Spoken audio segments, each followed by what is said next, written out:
আপনার মতো হাবলুর কাছে, আপনার মতো টাকায় বিক্রি হওয়া খাম্বার কাছে দেশ সেফ না, কিন্তু মুসলমান নামধারী ইমানদার ওই লোকগুলোর কাছে দেশ সেফ।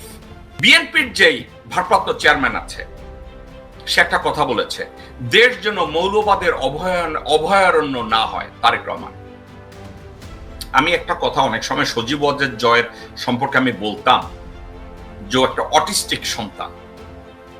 আল্লাহ কি বাংলাদেশিদের কপালে এতই খারাপ লিখে রেখেছে যে জিয়ার পোলাও এখন অটিস্টিক হবে? তারেক রহমানও এখন হি বিকাম অটিস্টিক। তারেক রহমান, আপনি মৌলবাদটা বাংলাদেশে কোথায় খুঁজে পান? ভারত আপনাকে বলে দিয়েছে মৌলবাদের কথা, আপনি বলা শুরু করছেন। আপনি কি জানেন আপনার মা মৌলবাদ সম্পর্কে কি বলছে?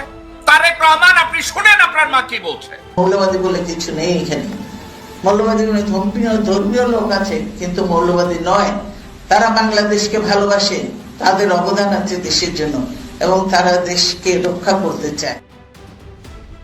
তারেক রহমান, আপনার মা যদি বলে দেশে কোনো মৌলবাদী নাই, যারা আছে তারা ধর্মপ্রাণ মুসলমান, তারা কোনো জঙ্গি গোষ্ঠী না, তারা দেশের জন্য কাজ করতে চায়, তাদের ভিতরে দেশপ্রেম আছে, তাদের ভিতরে ঈমান আছে, তাদের ভিতরে শিক্ষা আছে, তাদের ভিতরে সততা আছে, তাদের ভিতরে দূরদৃষ্টি আছে, তারা ভালো এবং খারাপকে জানে, তারা খারাপকে বর্জন করতে জানে, যারা লোভের সামনে মাথা নোয়ায় না, যারা আপনার মতো বাস স্টপে দাঁড়াইয়া ভুয়া ছবি তুইলা বলে না তারেক রহমান বাস স্টপে দাঁড়াই আছে। এখন আপনি ভুয়া ছবি দিবেন, আপনি ভুয়া কথাবার্তা বলবেন, আপনি ভুয়া হাদিস শুনাইবেন, এখন বলবেন ও আপনারা যারা কোশ্চেন করে তাহলে এরা বোধহয় মৌলবাদী। আরে বেটা, what did you do for the country so far? ভবনে বসে নিজের পাছা চুলকানোর বাইরে তারেক রহমান আপনি কার বাল ছিঁড়ছেন? আপনার মামা সাইদ ইস্কান্দারের অ্যাপয়েন্টেড মঈনুদ্দিন আপনার কোমর ভাঙ্গা দিছে ফিডাইয়া, তারপরে আপনারে লন্ডন পর্যন্ত নিছে। এমনকি আপনারে শিখায় দেয় তুই লাইলাহা বলার বদলে বলবি সারে জাহা ছে আচ্ছা। ওইনে বসে বসে কি সারাদিন হিন্দি সিনেমা দেখেন? কামের কাম তো কিছু করেন না। ওই কার্টুনের মতো মাঝে মাঝে কি বক্তৃতা দেন, দেখলে বমি আসে। বলছি স্পিচ রাইটার ছড়ান, স্পিচ রাইটার। আসসালামু আলাইকুম দর্শক, নতুন একটি খবরে আপনাদের সবাইকে স্বাগতম।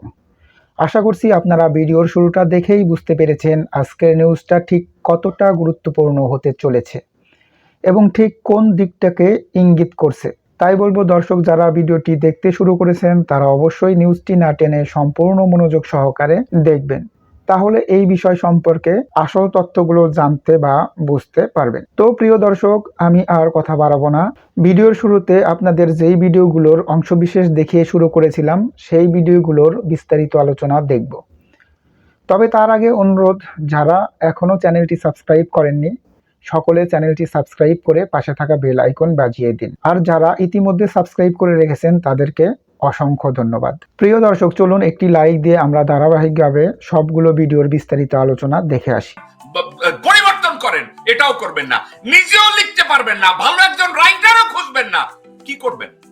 নাকি মনে করেন এমপিগিরি টিকিট বেচবো আর লোকজনের কাছ থেকে পয়সা নেবো, লন্ডনে বসে মিলিয়নিয়ার বিলিয়নিয়ার হবে? এর বাইরে কি আপনার আর কোনো পরিকল্পনা আছে? আপনার মা সরাসরি বলছে বাংলাদেশে কোনো মৌলবাদী নাই, বাংলাদেশে ধর্মপ্রাণ মুসলমান আছে, যারা শিক্ষিত, যারা ইমানদার, যারা সৎ, যাদের ভিতরে দেশপ্রেম আছে, যারা বিক্রি করবে না নিজের দেশকে ভারতের কাছে, তারা আছে। আপনার মতো হাবলুর কাছে, আপনার মতো টাকায় বিক্রি হওয়া খাম্বার কাছে দেশ সেফ না, কিন্তু মুসলমান নামধারী ইমানদার ওই লোকগুলোর কাছে দেশ সেফ। টুপি পরা দাড়িওয়ালা ওই লোকগুলোর কাছে দেশ অনেক সেফ, আপনার মতো লোকদের কাছে না, মির্জা ফাকের মতো লোকজনের কাছে না, গোরখদ কাব্বাসের মতো লোকের কাছে না, রুমিন ফারহানের মতো লোকজনের কাছে না, আমির খসরু মাহমুদের কাছে না, বিএনপি শাওয়ার কাছে না। আমরা মুসলমানদের সবচেয়ে বেশি ক্ষতি করেছি। যদি ইসলামের ইতিহাস দেখেন, একটু খেয়াল করে দেখেন, যখন তুরস্কের ওই অঞ্চলটায় বিশাল অঞ্চল জুড়ে খেলাফতে বসেছিলেন অটোমানরা। তখন ইরানে ছিল কারা? সাফাবিরা। বিশাল অঞ্চল জুড়ে পার্সিয়ান সাম্রাজ্য বলে। পুরো ভারতবর্ষে কারা ছিলেন? মুঘলরা। এই তিনটি মুসলিম এম্পায়ার, এরা কেউ কাউকে সহ্য করতো না এবং কখনো তারা এক টেবিলে বসতে পারেনি। এই তিনটি এম্পায়ার যদি এক হয়ে যায়, পুরো পৃথিবী মুসলিম শাসন ব্যবস্থা তৈরি হয়। কিন্তু এরা নিজেরা নিজেদের সাথে যুদ্ধ করেছে। ছোট্ট একটা উদাহরণ দেই, উজবেকিস্তান। সেখানে শাসক ছিলেন তৈমুরলং। দেখবেন যারা উজবেকিস্তান গেছেন সেখানে দেখবেন তার প্রচুর মূর্তি বানিয়ে রেখেছে। সে কিন্তু উজবেকিস্তানের হিরো, সে হলো হিরো তার জাতির কাছে। যখন অটোমান সাম্রাজ্য ইউরোপের বিরুদ্ধে যুদ্ধ করছে, ইউরোপের বিরুদ্ধে, খলিফা সুলতান বাইজিদ ওয়ান তিনি ইউরোপে গেছেন যুদ্ধ করতে এবং ইউরোপে যুদ্ধ করে তিনি অনেক অঞ্চল প্রায় দখল করে ফেলছেন। হঠাৎ তিনি খবর পেলেন, তিনি যখন ইউরোপে যুদ্ধ করছেন তিনি খবর পেলেন তার আরেক মুসলিম বন্ধু উজবেকিস্তানের তৈমুরলং অটোমান সাম্রাজ্যে গিয়ে আঘাত করেছে। তখন সেই ইউরোপের যুদ্ধ বন্ধ করে বাইজিদ ওয়ান চলে এলেন তৈমুরলংকে ঠেকাতে। তো তিনি সেখানে যুদ্ধ করেছেন দীর্ঘদিন, ক্লান্ত হয়ে গেছেন। ইউরোপ তো ছোট্ট না। এরপর তিনি যখন আসলেন, এসে তৈমুরলংয়ের মুখোমুখি হলেন, তার পুরো সেনাবাহিনী যুদ্ধ থেকে ছুটে আসতে তার দেশ রক্ষা করতে ধরে। ক্লান্ত শ্রান্ত তারা তৈমুরলংয়ের কাছে পরাজিত হয়ে গেলেন। এরপর অটোমান এম্পায়ারের এই সুলতান বাইজিদ ওয়ানকে গ্রেফতার করে তৈমুরলং। জানা গেছে সে জেলেই মারা গেছে। দেখেন, যখন স্পেন, এই স্পেনটা আমাদের 800 বছর মুসলমানদের দখলে ছিল। এটা উমাইয়া স্পেনে শাসন ব্যবস্থা চালু করেছিলেন। স্পেনটাকে ইউরোপের সবচেয়ে গর্বিত জায়গা বলে স্পেন। সেই স্পেনটা মুসলমানদের দখলে ছিল। স্পেনের দুই পাশে ছিল দুইটা খ্রিস্টান রাষ্ট্র, ইসাবেলা আর ফার্নান্দেস। এরা মুসলমানদের সাম্রাজ্য দখলের জন্য এরা কিন্তু দুইটা শত্রু রাষ্ট্র ছিল। ইসাবেলা একটা রাজ্যে একটা রাষ্ট্রের বা একটা খ্রিস্টান রাষ্ট্রের প্রধান, ফার্নান্দেস ছিলেন একটা রাষ্ট্রের প্রধান। এরা ছিল শত্রু, এরা সবসময় যুদ্ধ করত। কিন্তু মাঝখানে ছিল স্পেনের যে মুসলিম শাসন, মুসলমান রাষ্ট্রটি স্পেন, সেটা ছিল মাঝখানে। যখন তারা দেখলেন যে মুসলমানরা ক্রমান্বয়ে ইউরোপ বিজয় করছে, তখন এই দুই খ্রিস্টানরা তারা শত্রুতা ভুলে তারা কি করলো? ফার্নান্দেস ইসাবেলাকে বিয়ে করলেন। কেন? তারা এক হবেন মুসলিমকে ধ্বংস করতে, এবং তাই করলেন তারা। 800 বছর পর মুসলমানরা স্পেন হারালো। চিন্তা করতে পারেন? আমরা মুসলমানরা ঐক্যবদ্ধ হই না, ওরা আমাদের বিরুদ্ধে ঐক্যবদ্ধ হয় আমাদের ধ্বংস করতে। আসেন এবার মূল আলোচনা। আমি হযরত ওমরকে দিয়ে এই কথাটি কেন বললাম? বাংলাদেশের রাষ্ট্রীয় ক্ষমতা কে বসবে, এটা কি আসলে জনগণ ঠিক করে, নাকি ওপার থেকে ঠিক করে, নাকি আমেরিকা ঠিক করে, নাকি আমাদের এলিটরা ঠিক করে, নাকি আমাদের এস্টাবলিশমেন্ট ঠিক করে? আসলে এস্টাবলিশমেন্ট ওপার আমেরিকা ঠিক করে। আমাদের জনগণের ভোটে কিছু যায় আসে না। কারণ জনগণের ভোটের উপর নির্ধারিত হলে জনগণের জন্য এই রাষ্ট্রের মানুষরা কিছু করতো, অনেক রাষ্ট্রের কর্তারা কিছু করতো। 54 বছরে এই দেশের জনগণ আসলে যা কিছু পেয়েছে নিজের অর্জনে, এই রাষ্ট্র কিছু দেয় নাই। আপনি একটা বাড়ি করবেন, কত টাকা ট্যাক্স দিবেন, কত কিছু দিবেন। আপনাকে কি দিবে? চিকিৎসা? আপনাকে কোনো ভালো স্কুলে পড়ার সুযোগ আছে? সেরকম মোটা অঙ্কের টাকা খরচ ছাড়া ভালো চিকিৎসা আছে? কোনটা আপনাকে রাষ্ট্র দেয় না। কিন্তু আপনার থেকে ট্যাক্স নিচ্ছে, ধাপে ধাপে নিচ্ছে। একটা ব্যবসা করেন, 1000 রকম ট্যাক্স দিতে হচ্ছে সরকারকে, কিন্তু আপনার ব্যবসায়িক নিরাপত্তা সরকার দিচ্ছে না। তো বিষয়টা হলো, বাংলাদেশের 54 বছর পর নতুন করে প্রশ্ন উঠেছে। পুরনো বন্দোবস্ত না, নতুন বন্দোবস্ত। এখন যদি প্রশ্ন করা হয় বাংলাদেশে ইসলামী শাসন ব্যবস্থা, অনেকেই চায়, হ্যাঁ অনেকে চায়। ওয়াজ শুনবে, রাত ভর ওয়াজ শুনবে, কিন্তু ভোটটা দিবেন নৌকা মার্কায়, আওয়ামী লীগকে। যে আওয়ামী লীগ অজস্র মানুষকে খুন করছে, যে আওয়ামী লীগ আলেম ওলামাদেরকে জেলে ঢুকিয়েছে, কিন্তু দেখেন রাত ভরে ওয়াজ শুনে ভোট দেয় নৌকা মার্কায়। বাংলাদেশের এই ধর্মপ্রাণ মুসলমানদের চরিত্র হলো এইটা। রাসূল সাল্লাল্লাহু আলাইহি সাল্লামের বিরুদ্ধে কটূক্তি, রাজপথে নেমে ভাঙচুর শুরু করবে, মিছিল করবে। কিন্তু সবচেয়ে বড় জিনিস হলো রাসূল সাল্লাল্লাহু আলাইহি সাল্লামের নামে কটূক্তির চেয়ে বড় জিনিস, রাসূল সাল্লাল্লাহু আলাইহি সাল্লামের নির্দেশ ফলো করার জন্য যাদেরকে মনোনীত করতে হবে তাদের কি করে। এটা হলো আমাদের মুসলমানদের চরিত্র। আবার দেখেন হরহামেশা আমাদের রাজনৈতিক দলগুলো বলে ইসলামের রাজনীতির সুযোগ নেই, কোরআনের রাজনীতি নেই, এটা নেই সেটা নেই। যারা জীবনে কোরআনের একটা পৃষ্ঠা উল্টে না তারা কোরআনের তর্জমা করতেছে। এটা হলো আমাদের দেশ। এখন বাংলাদেশের সামনে ইসলামী সরকার নাকি তথাকথিত বা প্রগতির সরকার। বাংলাদেশের মানুষ নামাজ পড়বে, রোজা রাখবে, সব করবে, কিন্তু ভোটের ক্ষেত্রে ইসলামী সরকার চায় না। কেন চায় না আমি জানি না, কিন্তু ইদানিং অনেকে চায়। যদি চাইতো 54 বছর ধরে বাংলাদেশ একটা ভালো শাসক পেত। ইসলামী শাসক আমার কাছে খুব জরুরি না, একজন ভালো সৎ শাসক জরুরি। ধরেন একটা এক্সাম্পল দেই, 71-এ রাজাকার কি আলেমরা ছিলেন? আপনারা নিজেরা প্রশ্ন করেন, বা যারা বেঁচে আছেন 71-এ, আমি আমার বাবার থেকে শুনেছি, আমার যারা বাবা চাচাদের কাছ থেকে শুনেছি, রাজাকার ছিলেন কারা? রাজাকার ছিলেন স্বার্থান্বেষী একটা গ্রুপ। যারা আজকে আওয়ামী লীগের বড় বড় নেতা তারাও রাজাকার ছিলেন, অনেক দলই রাজাকার ছিলেন, কিন্তু আলেমরা রাজাকার ছিলেন না। অধিকাংশ আলেমরা রাজাকার ছিলেন না। তারা যুদ্ধ করুক আর না করুক রাজাকার ছিলেন না, বা স্বাধীনতার বিপক্ষে ছিলেন না। বরং আলেমরা পাকিস্তানি সেনাদের হাত থেকে হিন্দুদের অনেকদের বাঁচাতেন। কারণ পাকিস্তানিরা কোনো বাড়িতে আক্রমণ করতে গেলে একজন আলেম সামনে আসলে তাকে জিজ্ঞেস করতেন হিন্দু আছে, কাপড় উঠে দেখতেন, এটা সেটা। এই আলেমরা তাদের রক্ষা করতেন। আমার দাদার কথা, তারা আমাদের বাড়ির আশপাশটা পুরোটাই হিন্দু বাড়ি, পুরোটাই হিন্দু বাড়ি। সকল হিন্দুদের, আমার দাদা একটা দোতলা বাড়ি ছিল, সবাইকে এনে আমাদের বাসায় রাখতেন, মানে আমাদের বাড়িতে। আমার তখন জন্ম হয়নি, এটা আমার আম্মার কাছ থেকে আব্বার কাছ থেকে শুনেছি। আমার দাদা বাঁচিয়েছেন তাদের। স্বাধীনতার পর থেকে আমরা কি দেখেছি? যত মুক্তিযুদ্ধের স্টোরি, নাটক, সিনেমা, রাজাকার মানি হলো দাড়ি, টুপি। এই যে কালচারাল ফ্যাসিজম,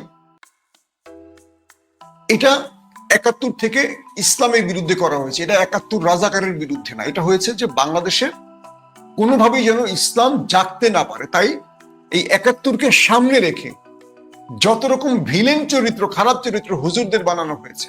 আর একটা প্রজন্ম আলেম ওলামাদের বিরুদ্ধে একটা ঘৃণা নিয়ে বড় হয়েছে যে আলেমেরা বোধহয় রাজাকার, আলেমেরা বোধহয় খারাপ, ধর্ষক, খুনি, এরকমই হয়। আসলে কি তাই? আজকের প্রজন্ম দেখছেন আলেমরা কি আসলে খারাপ না ভালো? একজন আলেম আর একজন আলেম ছাড়া মানুষ, এই দুজন মানুষের চরিত্র তো আপনারা নিজ চোখে দেখেন, কিন্তু নাটক সিনেমা কি দেখায়? 71 থেকে এই কালচারাল ফ্যাসিজম আমাদেরকে ধ্বংস করেছে। আমাদের মুসলিমদের, ইসলামী দলগুলোকে, আলেমদেরকে একটা জাতির কাছে, প্রজন্মের কাছে হিরো থেকে ভিলেন বানিয়ে ফেলেছে। তো এখন যারা ইসলামী রাজনীতি করেন বা যারা ইসলামকে ক্ষমতায় আনতে চান, তাদের কালচারাল ফাইটটা করতে হবে। কারণ কি, এটা যদি করতে না পারেন, এটা শুধু আমাদের এই দেশে এরকম না, এই কালচারাল বিপ্লবটা পুরো পৃথিবীতে হয়েছে। ইসলামোফোবিয়া, এটা কি 9/11-এর পরেই হয়েছে? আপনি দেখেন পৃথিবীর প্রতিটা দেশে ইসলামোফোবিয়া তৈরি করা হয়। কারা তৈরি করে? শুধু খ্রিস্টানরা, ইহুদিরা। বাংলাদেশে ইসলামোফোবিয়া নেই। হাসিনা গত 16 বছর ধরে জঙ্গি প্রমাণ করছে কাদেরকে? আলেমদেরকে, ইসলামী ব্যক্তিদের, এবং সেটা দিয়ে পশ্চিমাদের ম্যানেজ করে সে অবৈধ ক্ষমতায় থাকার চেষ্টা করেছে। তার মানে আমরা মুসলমানরা আমাদের অবৈধ ক্ষমতার জন্য আমরা ইসলামোফোবিয়া তৈরি করছি না? পৃথিবীর প্রতিটি দেশে দেখেন ইসলামোফোবিয়া আছে। প্রশ্ন হলো, জামাত, চরমনাই, হেফাজত এরা ক্ষমতা আসতে পারবে? না, পারবে না। কেন পারবে না? এরা নিজেদের মধ্যেই ঐক্য নেই। ওই যে বললাম, তৈমুর লং আক্রমণ করছে অটোমান এম্পায়ারকে, কিন্তু তারা যদি ওই সময় 3টা রাজ্য সালতানাত, সেটা ধরেন মুঘল, অটোমান, সাফাবি, তারা এক হয়ে যেত, তাহলে কি হতো? পুরো পৃথিবী তাদের দখলে যেত। কারণ পুরো পৃথিবীর সবচেয়ে বড় সাম্রাজ্য ছিল এই 3টি। তারা এক হতে পারে না। আমি সেটাই বললাম যে আজকে চরমনাই, হেফাজত, জামাত এক হতে পারবে না। অমুক নিজেকে বড় মনে করে, তমুক নিজেকে বড় মনে করে। ওদের কাছে হযরত ওমরের গল্পগুলো নেই, ইতিহাসগুলো নেই। ওরা হয়তো পরে ভুলে যায়, অথবা এগুলো মানে পড়ছে ইতিহাস বলার জন্য, মঞ্চে ওয়াজ করার জন্য, কিন্তু বাস্তব জীবনে তারা অনুসরণ করে না। কালচারাল বিপ্লবের জন্য অনেক বড় ফাইট করতে হবে আমাদের। তারপর আমাদেরকে মনে রাখতে হবে যে ন্যারেটিভ বাংলাদেশের তরুণ সমাজের কাছে পৌঁছে দেওয়া হয়েছে, ইসলামোফোবিয়া ছড়ানো হয়েছে, এর বিরুদ্ধে আমাদেরকে যথেষ্ট বড় শক্তিশালী নেটওয়ার্ক তৈরি করতে হবে। আমাদেরকে আগে নিজেদের মধ্যে ঐক্য প্রতিষ্ঠা করতে হবে। আপনি যদি ঐক্যবদ্ধ হন, ছোট ছোট স্বার্থকে জলাঞ্জলি দিতে পারেন, মনে রাখবেন আপনি দুর্বল হবেন না, আপনি সফল হবেন। কিন্তু মোসাদ, আদার্স ইন্টেলিজেন্স গুলো সবসময় কাজ করবে কি? এই ইসলামী দলগুলোর মধ্যে বিভ্রান্তি ছড়িয়ে তাদের একে অপরের মধ্যে কাদা ছোড়াছড়ি করিয়ে বিরোধ লাগিয়ে দেবে। যেমন কালকে কালের কণ্ঠ, জামায়াত 50টি, আসন চায় বিএনপির কাছ থেকে। এইটা এখন হেফাজত আর চরমনায় যদি দেখে আই হায় 50টা আসন চেয়ে ওরা তাপস করে ফেলছে, তাহলে আমাদের কি হবে? এটা হলো ওই খেলাটা কি? জামায়াত একটি আসনও চায়নি, কিন্তু জামায়াতের নামে নিউজটা তারা পরিকল্পিত করিয়েছে কেন? যাতে তার কোয়ালিশনের বাকিরা জামাতকে অবিশ্বাস করে। এখন চরমনায় যদি এটুকু বোঝে না জামাত এরকম দল না, কি বলে হেফাজত যদি বলে যে না এরা এরকম না, ওদের এই মিথ্যাচার আমরা কান দেব না, তাহলে এরকম নিউজ বন্ধ হয়ে যাবে। যখন দেখবে কিরে লাভ তো নয়, কিন্তু যখন ওরা লাভ পেয়ে যাবে কিরে আমি তো মিথ্যা দিয়ে ওদেরকে বিভাজিত করে ফেলেছি, ওরাই কাজ আরো করবে। তাই আমি বলছি যে বাংলাদেশে ইসলামী শাসন দরকার, কিন্তু বাংলাদেশে ইসলামী শাসন আসবে না। ওই যে বলবেন পশ্চিমারা চায় না বলে এই না, পশ্চিমারা চায় না যদি হয়, মানে পশ্চিমারা না চাইলে যদি না হয়, তাহলে আফগানিস্তানে আসলো কি করে? আফগানিস্তানে বর্তমান শাসক যারা তালেবান রয়েছে, তারা তালেবানের বিগত 30-40 বছরের শাসন আমলে সবচেয়ে বেস্ট সময় পার করছে, এখন আফগানের মানুষরাও পার করছে। তো আফগান পুরো আমেরিকার নেটোর বিরুদ্ধে লড়াই করে টিকে থাকতে পেরেছে না, এখন সমস্ত দেশ আফগানে আসতে চায়, চীন আসতে চায়, রাশিয়া আসতে চায়, আমেরিকা আসতে চায়, সবাই তাদের কাছে ধর্ণা দিচ্ছে। কারণ কি? কারণটা হলো কি জানেন? আমাকে আপনাকে একটা জিনিস মনে রাখতে হবে, ইসলামী শাসন ব্যবস্থা প্রতিষ্ঠার জন্য আগে নিজের মধ্যে ইসলাম আনতে হবে। জামায়াতকে বলবো, চরমনাইকে বলবো, হেফাজতকে বলবো, বা বাকি দলের যারা ইসলাম বিশ্বাসী তাদের বলবো, দেশের মানুষকে কালচারাল বিপ্লবে বা কালচারাল ফ্যাসিজমের বিরুদ্ধে আগে নিজেদের সচিত্র অবস্থানটা নির্ণয় করেন। কারণ 54 বছর ধরে আলেম ওলামাকে রাজাকার বলা হয়েছে, এটা যে মিথ্যা এটা প্রমাণে কাজ করে না, শুধু বক্তব্য দিয়ে না, এটার জন্য অনেক কাজ করতে হবে আপনাদের। দ্বিতীয়, ঐক্যবদ্ধ থাকার জন্য ছোট ছোট স্বার্থ ত্যাগ করার অভ্যাস তৈরি করেন। প্রথম দায়িত্ব, আলেমরা ঐক্যবদ্ধ না হলে বা আলেমরা বিভাজিত হলে মুসলিমরা যে ক্ষতিগ্রস্ত হয় আর তার জন্য আল্লাহকে জবাবদিহি করতে হবে আর তার জন্য যেন দোজখে যেতে হবে, এই মেসেজটাকে ক্লিয়ার করেন। কারণ বিএনপি বলেন, আওয়ামী লীগ বলেন, তারাও মুসলমানরাই রাজনীতি করে, তারাই তো বুঝতে হবে যে আরে আমি যে রাজনীতি করি এটা তো মানুষ মতবাদী রাজনীতি, কালকে আমার মৃত্যুর পরে আমি আল্লাহকে কি জবাব দেবো? এই মেসেজটা কি তাদের কাছে যায়? জামাত মনে করে তারাই বেঁচে যাবে, চরমনাই মনে করে তারাই বেঁচে যাবে, বাকি সব তো যোগী, হেফাজত মনে করে তাই, আবার তারা মনে করে বিএনপি আওয়ামী লীগ কাফের। আসলে তা নয়। যদি বিএনপির শাসন ব্যবস্থা, যেমন জিয়াউর রহমান, তিনি একজন ইসলামী শাসকের চেয়েও ভালো কাজ করেছেন বাংলাদেশে, তার নামের সঙ্গে ইসলাম থাকা লাগবে না। যেমন রজব তাইয়েব এরদোয়ান, তিনি ইসলামী রাষ্ট্র প্রতিষ্ঠা করেননি, কিন্তু তিনি কাজ করছেন ইসলামের জন্য। আসলে ইসলাম রাষ্ট্র প্রয়োজন অপ্রয়োজন না, একজন মুসলিম শাসক হযরত ওমর রাদিয়াল্লাহু তাআলা তার মতো আমরা হতে পারবো না, ঠিক আছে, কিন্তু তার আদর্শগুলো আমরা নিতে পারি। তো আগামী দিনে যদি তারেক রহমান ক্ষমতায় আসেন, তিনি যদি বলেন একটি আইন আমরা ইসলামের বিরুদ্ধে করব না, আমাদের দেশে মুসলমানদের এই ধারাবাহিকতা, হিন্দুদের জন্য এটা ওইটা, একটা ইসলামী বিধান অনুযায়ী তিনি নিয়ম জারি করে দেন, এটা কি ইসলামী সরকার হোক আর যাই হোক, মানুষ চাইবে না? অবশ্যই চাইবে। মানুষকে জামাতকে ক্ষমতা বসানো লাগবে না, তারেক রহমানই যথেষ্ট। কিন্তু আওয়ামী লীগ যা করেছে, আগামীতে বিএনপি যদি তার চেয়ে খারাপ কিছু করে, তখন মানুষ ইসলামী সরকার চাইবে। তাই আগামীতে ইসলামী দল। দর্শক, আশা করি সবগুলো ভিডিওই আপনি মনোযোগ সহকারে দেখেছেন। সেই সাথে দর্শক, এই ভিডিওগুলো সম্পর্কিত যদি কোনো তথ্য বা মতামত থাকে তাহলে অবশ্যই কমেন্টস করে জানিয়ে দিন। এতক্ষণ সাথে থাকার জন্য ধন্যবাদ। আবার দেখা হবে আগামী ভিডিওতে কোনো নতুন টপিকস নিয়ে। সকলের সুস্বাস্থ্য কামনা করে বিদায় নিচ্ছি। আল্লাহ হাফেজ।